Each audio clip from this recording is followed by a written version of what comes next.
Assalamualaikum warahmatullahi wabarakatuh. Alhamdulillahirabbil alamin. Allahumma shalli ala Muhammad wa ala alihi washabihi ajmain. Sungguhnya setiap segala sesuatu punya tujuan. Kita hidup juga harus punya tujuan. Sebagaimana Allah menciptakan manusia itu juga punya tujuan, bukan sekedar main-main. Apa tujuan Allah menciptakan manusia? Ada dalam Al-Quran surat Al-Baqarah ayat 30. A'udzubillahi minasyaitonirrajim. Bismillahirrahmanirrahim. Wa idh qala rabbuka lil malaikati inni ja'ilun fil ardi khalifah.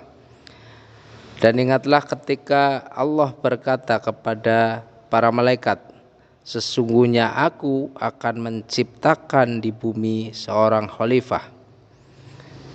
Khalifah di sini adalah memiliki beberapa makna, cuma yang umum adalah khalifah adalah pemimpin bumi. Walaupun ada mufassir ahli bahasa yang mengatakan khalifah itu pengganti, pemimpin pengganti yang sebelumnya bumi ini dipimpin atau dikelola oleh bangsa jin atau Banul Jan. Tapi yang pasti khalifah ini adalah seorang yang diberi mandat oleh Allah untuk mengelola bumi, yang diberi mandat oleh Allah untuk mengatur bumi.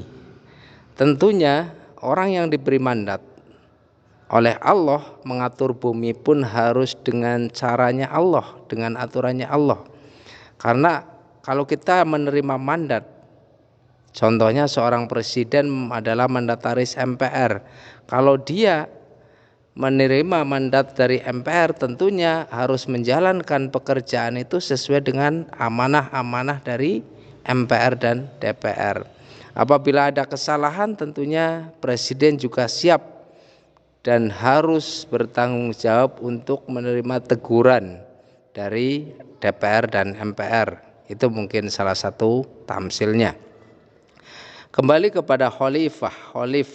Jadi sebagai manusia mestinya kita harus merasa bangga, merasa mulia, karena Allah menciptakan kita itu tidak sama dengan seperti Allah menciptakan malaikat, menciptakan hewan, tumbuhan, batu-batuan.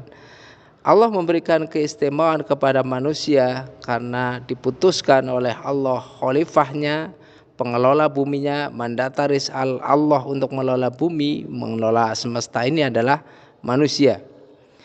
Apa kelebihan manusia sehingga dia menerima anugerah ini? Di antaranya Allah berikan kelebihan yaitu akal.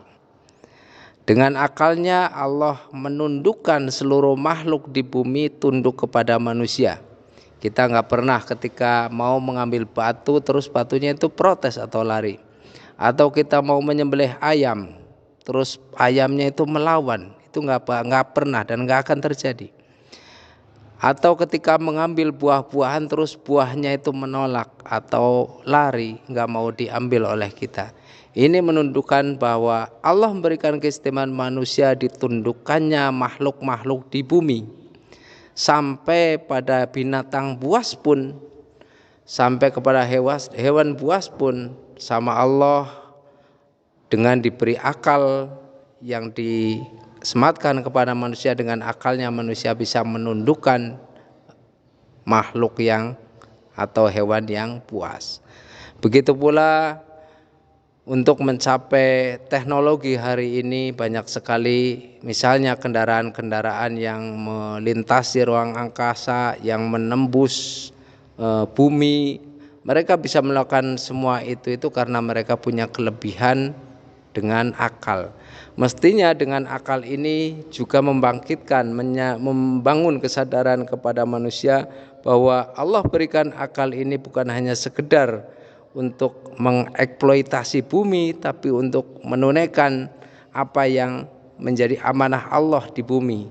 Jadi kita harus punya kesadaran bahwa manusia adalah makhluk yang sempurna, yang sudah diberi predikat dari awalnya, dari lahirnya, bahwa manusia adalah seorang khalifah.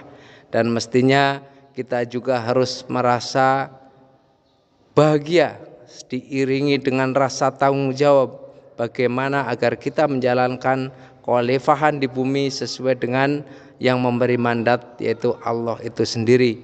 Jangan sampai dengan kemuliaan yang Allah berikan kita bisa malah menjadi manusia yang rendah, manusia yang menjatuhkan dirinya jadi hina, bahkan melebihi hinanya binatang karena tidak menunaikan amanah. Mudah-mudahan kesadaran kita sebagai khalifatullah di bumi juga akan meningkatkan kesadaran kita untuk lebih taqarrub kepada Allah, mencari ilmu-ilmu Allah, menuju ketaatan kepada Allah, sehingga kelak pada saat kita dimintai pertanggungjawaban sama Allah dengan kekhalifahan kita, kita menjadi orang yang siap dan memperoleh prestasi di hadapan Allah, prestasi keridhoannya, kepuasannya, kenyamanannya, dan kebahagiaannya. Amin ya rabbal alamin.